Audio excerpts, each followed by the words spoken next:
BJP ওখানে সমর্থন কিভাবে বৃদ্ধি পেয়েছে সেটা আপনার নোটিশে আমি দিচ্ছি। 2021 সালে 1956 ভোটে আমি জিতেছিলাম।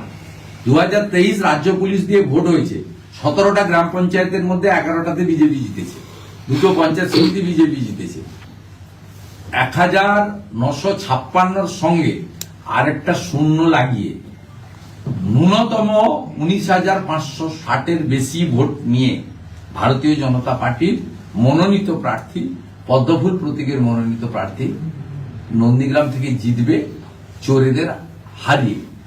আমি আপনাকে অনুরোধ করব, আপনি এখন হয়তো রাস্তায় আছেন, বাড়িতে পৌঁছে আপনার পিসি মমতা ব্যানার্জিকে বলবেন নন্দীগ্রামে আরেকবার লড়তে। ওনাকে একবার হারিয়েছি, দ্বিতীয়বার হারাতে চাই। ভবানীপুরেও হারাবো, আর নন্দীগ্রামে যদি মমতা ব্যানার্জি লড়েন সেখানে মমতা ব্যানার্জিকে হারাবো।